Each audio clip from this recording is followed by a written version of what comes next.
Hello, and welcome to VOW, Voices of Wisdom, the show that might not be for everybody, but everybody needs to watch this show. I am very, very excited to have on my show today a very, very special guest. And believe it or not, I just met her over the weekend at a wonderful craft store. And I was just intrigued by what she does, and her work is so beautiful. So I'm going to give you the pleasure of meeting Temidra Willock. Yes. Hi, love. Hi. How are you? I screwed your name up, but that's okay. It's all right. It really was a pleasure meeting you this weekend, and it was just something very, very special about you. And of course, all the beautiful work that you do. So where were you born and raised? Just start there and we'll I go from was there. born and raised in East Hampton. My parents are from Antigua. They came Okay. here 26 years ago. Wow, wow. Yeah.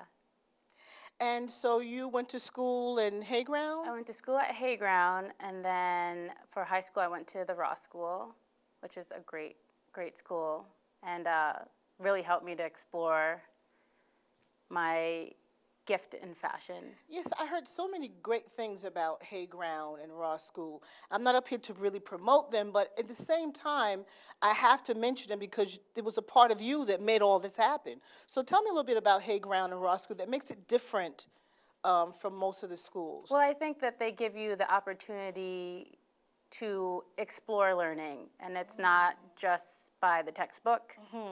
And especially with art, the Hayground is great with art, and Ross is great with art. And so, yeah, it's just a different form of learning, and you get to really explore, and it's hands-on. And I think that's probably what's important. So what was it that happened to you at Ross School that sparked you to do all this wonderful creativity? Well, it actually started at Hayground. Oh, okay. It started at Hayground maybe when I was 6 or 7. 6, wow. Yeah, I would just draw clothing and do art projects. I would hot glue pillows together. Nice, yeah, nice. at Hayground. And then at Ross, it put me to that next level of exploring and sewing and doing different printmaking. Really? Yeah. Oh, that's really, really great. So at Ross, I got into textile design. Oh, wonderful, Yeah. wonderful. And what age was that then? I was about 14, 15. Wow, that's amazing. Yeah. So have you always kind of had that kind of artistic gift, or is it I runs in did. the family, or sometime it, it's just there? I mean, I felt like it was always there, but I grew up around art. And my grandma was a sewer and knitter, crocheter. My mom's a sewer. So I've always grown up around And it. usually that happens. You get, you're around it, and sometimes the gift is just, Yeah. it just comes generation from generation, Yeah. which No, I think is a definitely. wonderful thing. And then I understand that from there, so how long was you at the Ross School? I was at the Ross School for 3 years. And then I graduated and I went to FIDM to study fashion design. And that's FIDM in is where? California, Los Angeles. And is it a 2-year or 4-year school? It's a 2-year school, 2-year program. So what was that like, going all the way to California from East Hampton, really? It was a huge change, but I felt like now's the time. If I'm gonna do it, might as well get it over with. And I realized LA was not for me, so I came back. Oh, really? Yes. After I graduated, I'm like, not for me. I hear you. It's totally different. It's different, yeah. Were totally there different other schools culture. that you thought about going? FIT. But then it's like, now's the chance to go to LA. Yeah, yeah. I don't know if I'm gonna have that opportunity again, so That's true. I took it. That's true. Yeah. So what was LA like for you?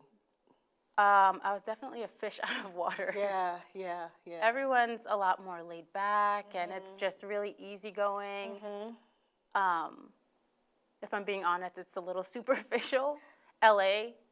LA? Yeah. So, I mean, it was difficult, and it was kind of hard to maneuver and make friends, and the style is completely different from New York. But Well, if you hadn't done it, you wouldn't know. exactly. That's the bottom line. that's why I right? did it, That's yeah. the bottom line. Yeah. So then after you left college and you came back here, how did this all explode? Well, I got a job in textile design straight out of college. And where was that? It was in Quag. Oh, really? Yeah. Yeah, it was Wow. local, yeah. And I was there for 2 years, and I left, and then that's when I started Vivid Blueprint. And that's what I've been doing ever since, along with working to bring in a stable income. Yes, yes. Yeah. So the name Vivid Blueprint, where did that come from? I came up with it with sitting with my sister and my cousin one night in the living room, and we were just kind of throwing around names and trying to figure out what would be a good label for me. And my sister was like, well, what do you design? What represents you? And I like to use a lot of color and print. And so that's where Vivid came from. And then the blueprint is like a guide. Yeah. So it's a guide to fashion, a guide to textile, a guide to, whatever it is I'm designing. I'm going to ask you maybe a little hard question, but I'm sure you got the answer. Do you remember the first thing you made? Clothing-wise or just in general? Just in general. When you started the business, the Vivid business. Oh, the business? I think it was this bag here, this tote bag. Oh, okay. I think. Yeah. And what is the tote bag made of? It's made from show us. cotton. It's made out of cotton, and it's two-sided, so Oh, it's it's very reversible. nice. And it's just meant to be like a market bag Yeah, to take to yeah. the farmer's market or a beach bag. Really nice. Yeah. Very, very nice. Something that is easy and lightweight. And this looks like this match. Yeah. Matches. Yeah, this is, it doesn't go together, but this is the bucket tote, so it's a little bit smaller. Oh, cute. And it's the same kind of idea. You can Oh, take really it to the cute. farmer's market or to the beach. It's Very big enough to cute. carry like your book. Yeah, yeah. So Very nice, very nice. And then I see you have a lot of pocketbooks. yeah. Now, first, before we get into the pocketbooks, how do you, I'm just curious, how do you obtain your material? You have a place you go into the city, or how does that happen? Just in case someone else is watching. Right. Because you're going to be inspiring to someone, some young girl who wants to do this, I know. So, kind of give us a little background. How do you go about? Well, the thing for me is I'm not a big fan of mass-produced products. I'm really into individuality, I love it. one-of-a-kind things, something that's made with thought, craftsmanship, passion. And so I really there's not a particular place that I get my fabric from. Whenever I go to the city, I just walk around, look at all the different fabric shops, and whatever catches my eye, I'll just purchase it. And I won't purchase yards. I'll just purchase, 2 or 3 yards. Oh, interesting. And I'll just make different things out of them. Or if I'm ever just shopping online, it's not ever a particular shop. It's just, whatever catches my eye. And I think that's so unique because I'm a shopper. Aren't we all? Yes, we are. And it's something about buying something that you won't see again, that Exactly. you only have. Yeah. It's just something about it. Because I used to shop a lot in the city in the little small boutiques. I would go in, and they would say that. Well, this is the only one there. And I said, that's exactly what I want. And so I wouldn't have to see myself walking down the street, Yeah, the week later or a month Yeah. later. And you feel special to know that you Absolutely. have that one thing that doesn't exist anywhere Absolutely, else. Yeah. absolutely. And I love that feeling. Yeah. So when you go, let's talk about a little bit about how you go about making, an item. Say, well, let's take this for instance. How do you start it? And go Well, from it's there? funny, actually, this fabric on here I got from LVIS in East Hampton. Oh, really? Yeah, yeah. Wow. So that's what I mean. It's just wherever if it Yeah. catches my eye, I'll purchase Yeah, it. yeah, So yeah. I got this from LVIS in East Hampton. They were selling there. And I didn't know what it was I was going to make out of it. And I kind of it's really weird to say, but it just kind of comes to me. I got you. It just comes I to got me, you. I'll It's have the called a gift. Yeah, it really just comes to me. The idea will just come, and then once I get the design, I don't like to sketch at all because it never comes out like what I see in my head. I was just going to ask you It that. never. Do you sketch it No, first? I don't, because it never looks like what I picture in my head. I always joke with my sister, and I'm like, I wish they would invent a machine that would attach to my brain and print out what it is that I'm visualizing. Well, maybe your sister will have to invent that for you, that's all. So once I have the picture in my head, I will make the pattern with pattern paper, and then I start the construction process. And when you say pattern paper, I'm dating myself now way back when I used to be in home ec, so I'm not even going to go there. But I'm saying pattern paper. Now, is it the same pattern paper that you would use for a dress? Is that a stupid question? No, it is. Oh, it is. But it's not one that you can buy them in the store at like Joann's. It's not one like that. I actually create the pattern myself. So it's literally just a roll of dotted paper. Okay. And I start from there, yeah. That's amazing.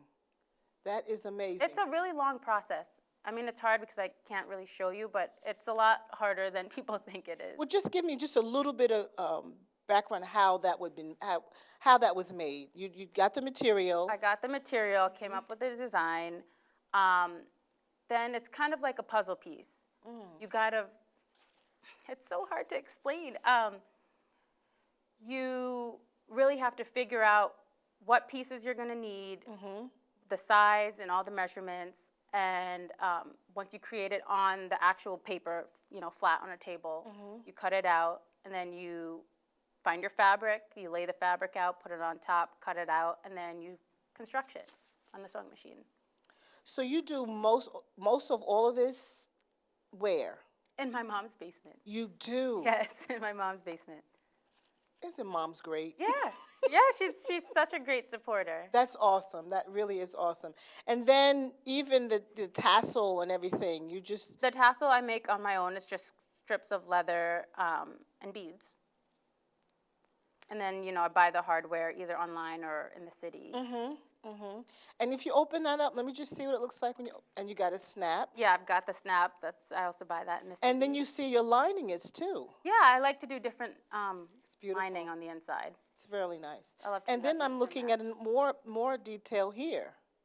This is actually a part of the fabric. Oh, that's part of the fabric. This is a part of the fabric, yeah. It's really nice. I think I got this from LVIS. It's very nice. Very, very nice. And let's take something a little bit more challenging. Now, this is different. This is so cute. Thank you. Oh, that's so cute. Now, that looks like burlap? It is burlap. It's recycled burlap, and I can purchase that. You can purchase it online. Then it's suede. Oh, yeah. And it's the same kind of idea. You make the pattern with the measurements, put the fabric, lay the fabric out, cut it, and then you sew it all up together. So when you do the zipper, I'm just thinking in my mind, because I never really sewed, but... I hate doing zippers. Okay, that's what I want to hear. That's what I want to hear. I do. Because zippers are so challenging. To be honest, sewing is my least favorite part of the whole process. I really enjoy creating the pattern because I have that idea in my head, and to get it out and to have it on paper is awesome. But sewing is a part of the process. So, right. I just kind of get through it.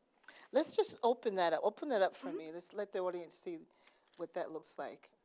That is just so cute. And that's lined too? Yeah, it's lined. I mean, come on. Now, isn't that difficult too, though, to line it? It's like sewing 2 bags and then attaching it together. It's just more time consuming. Got it. But the thing is with sewing, you make one little mistake and you have to rip it all out and start over again. I was going to ask that.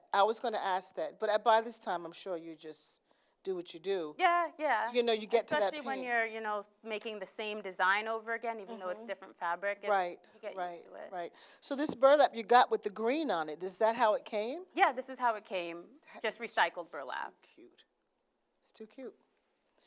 So you said you got the material where now? Online mostly? Very nice. Like what I would do is just Google fabric and whatever comes up. Sometimes, the eBay will have some really cool vintage fabrics or even on Etsy. So. Okay, now let's go to this one, which is so cute. I was eyeing this on Saturday. It's time consuming. I bet it is. That's when I looked at that has to be time consuming. Now you start off with the leather pocketbook itself and then you create the... No, you start off with just regular sheets of leather. Well, that's what I meant. Yeah. You start off with sheets of leather, and instead of sewing it, there's different tools that you use to. It's kind of like a hole puncher. Right. And then you string the leather through. But then I'm looking at this part as well. Now, how did you this was embedded inside? Did you cut this out and Yeah, then put that in? Yeah, exactly. See, I have a little creation. No, it's fine. But Yeah, I'm so you cut out the the different pieces. So it's this piece and then the triangle piece. And instead of sewing it like I would on this piece, instead of sewing it on the sewing machine, you would use kind of like a hole puncher specifically for leather. I see. And then you would use your hands and string it through. And now we have this pattern. Now, how did this happen? That's just beautiful. This is actually a piece from Guatemala because I like to do a lot of traveling. Oh. And so this is hand embroidered. I didn't hand embroider it, but I got it from Guatemala. And you just, cut it out again like the front and you sew it up. So you do a lot of traveling. I'm sure when you do a lot of traveling, it gives you a lot of great ideas, too. Exactly, yeah. So tell me some of the other places you've traveled. Well, Guatemala is one. My first trip when I ever left the country, and it was through Raw School, I went to Thailand. You're kidding. And that was a year or two after the tsunami, and so we were there kind of as a mission project. And ever since that trip, I can't stop traveling. Yeah, I hear you. Yeah. So what did you do? I know we're going to sidetrack just a little bit. What was that experience like? It was a very crazy and humbling experience for me, and it definitely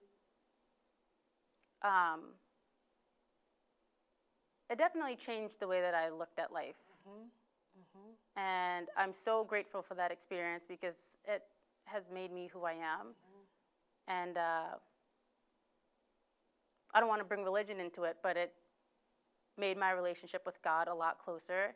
I hear you. We can talk about that. And it made me realize that the world is a lot bigger than just East Hampton.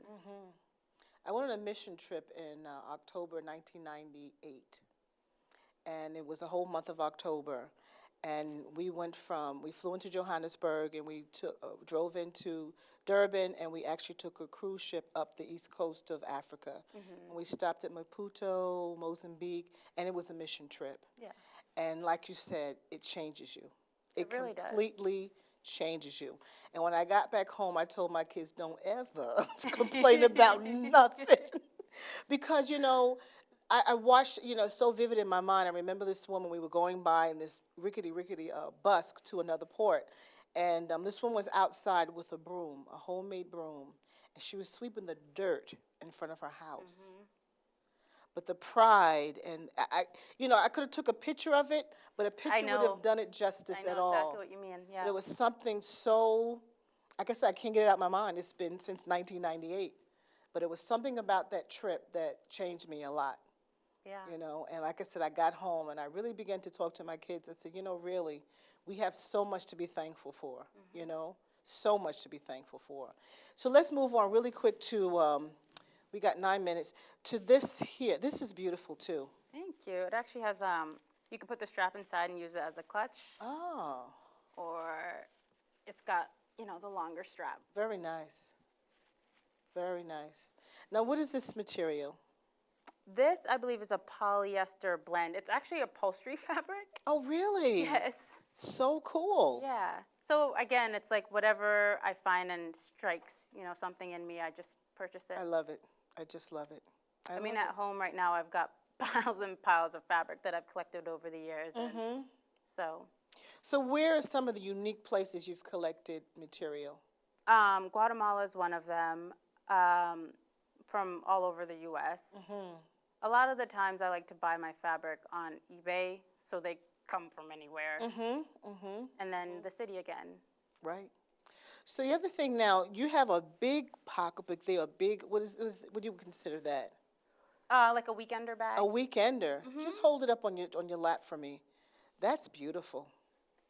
That is beautiful. And so it's good for traveling. You can hold it up here, or if you have the longer strap over your shoulder. That's beautiful. And then on the inside, it's got a zipper for all of your precious things.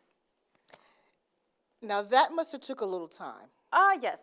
Yeah, it takes time.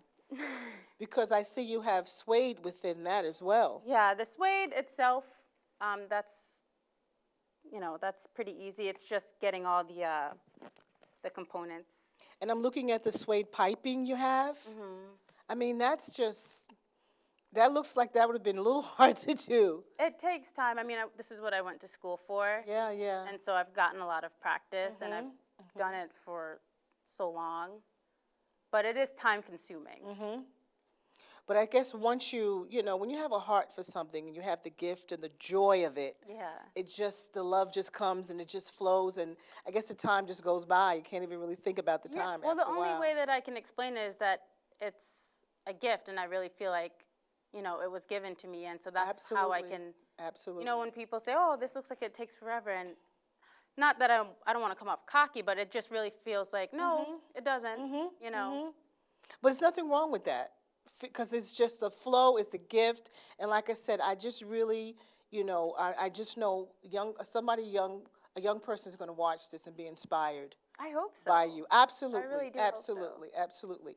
Now I know you said you're getting ready to venture in something else in January. I am, and I'm excited to hear about that. Me too. I'm really excited about it because I've been into textiles for a really long time. It's kind of a part of the whole process, and with all my traveling that I've done, and I used to work in textiles, and so I'm going to launch a custom rug company.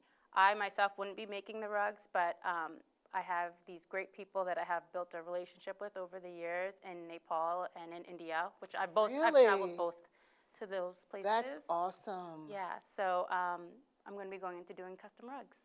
So just, like I said, if a young person is watching this, just give us a little bit of how that happened. Did you reach out to them? You said you had a relationship with them. Well, what sparked you to say, let's come together and collaborate on this venture? Growing up, my parents always said, explore and do what you love. And it sounds kind of cheesy, never give up. No, but it's really important. And if you have something you want to do, it's important to try it out and see where it goes. And so that's kind of, I just had an idea, and you just go for it. And just a little small break right there. I think it's just so key. I'm gonna up your mom right now, but it's so important to have that support. It really is. It really, really is support. And then also to be led and guided in a certain way. I think so much of the morals and things are missing, now with young people. Yeah. And, I know this is going off a little bit from what we're talking about, but I think if it wasn't for your mom and wasn't for her her teaching you the right way and doing the things, you wouldn't be here. No, I agree with you 100%, and I think it's important. So I'm glad that you took that piece out to. Absolutely, absolutely. It is. It's really important to have an advocate. Absolutely, absolutely. And we're not going to leave out your sister. And my sister's a huge part of it. I mean, all of my family, they're all. I could tell. They're right behind me. When I came in the studio and saw them, doting over you and doing what they did, right away I knew, right away I connected and I know, And I think that's so, so important to have that support. I mean, because sometimes you get those down days, but you have your mom or you have your sister say, okay, come on. There have been so many times where I'm like, I made all this stuff and I did a sale and I didn't get anything. I didn't make any money. And, I'm like, what am I doing? This is a waste of my time. And, they're both right there behind me saying, keep going. That's it. And pushing me. And so even with this interview, I was like, I'm really nervous. I don't know if I want to do it. And they're like, you just got to do it. Well, I would have found you. I called Cheryl. I said, look, where is she? Tell me where you were. She gave me, I got her information. I would have found you. Yeah. But, okay, now let's tell us some more about your new launch of your textile. The process it's long. I mean, it takes about 4 to 6 months to create these rugs. They're hand woven. Wow. And with no child labor. And even just the design process, again, what I would do is I would speak with whoever my client would be. We'd come up with an idea of what they would want for their room. So it's like custom made. Exactly. It's custom. It's custom made, custom colors, custom shape if you want it, custom size, and custom design. And so it's a long process, but at the end result is amazing. I wish I had some of my samples actually to show you. Well, you can show us some of your. You could raise that up. I have some designs here. Of what the rug would be. Right now, the samples are actually getting made. And so these are custom These are custom designed designs, for yep, people that I- already that want these rugs. Yep, exactly. And Wonderful. I would start either with a hand drawing, so I've got a little background in fine arts, or I would do it on a CAD program, just by computer. Right. And so once I have the design, there are these things called Pantone colors, and there's thousands of them, thousands of shades of reds and blues and, you know, whatever color you can think of. And I format it in a way to send it to Nepal, and then they will start, you know, their weavers over there will start creating the rug. That is amazing. It's a very, very cool process. I mean, That's if you go on my awesome. website, you can see a more detailed of how the whole process is. And what is your website? it's vividblueprint.com. Okay. I am just so excited for you with this new launch. Thank you. That is just wonderful. And to already know you have clients, I think that to me is taking you to that next level. Yeah, it It's really definitely is. taking to. So how do you get the clients? Or who gets the clients? It's really just word of mouth. It's word of mouth. And I mean, I did work in textiles before, so I have a few people right, you have the under my connections. contacts. That's yeah. awesome. That's awesome. But it's just going to be word of mouth. So I wish you all the best. Thank you. And I am so, so glad I met you. Me too. It was me just too. so wonderful. It was just meant to happen. It definitely just was. meant to I happen. believe it was too. And I just wish you all the luck and all the blessings.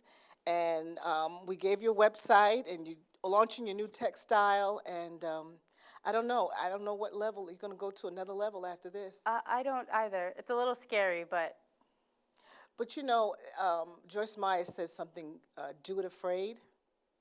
You ever heard it? It says do it afraid. In other words, you can't be fearful, but go for it. And you have all the support that you got, so you're going to go for it. And I just wish you all the best. And I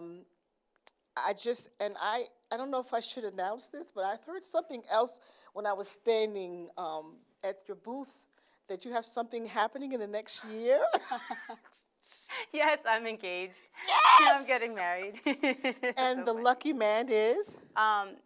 He If you don't want is to my best friend. Oh, His name is Ken Morsch. And Congrats. thank you. congrats. So this has Really been good Val, supporter. Voices of Wisdom. Have a wonderful day and have a happy, happy holiday. This was great. Oh, this was exciting. Yeah, it was. That was so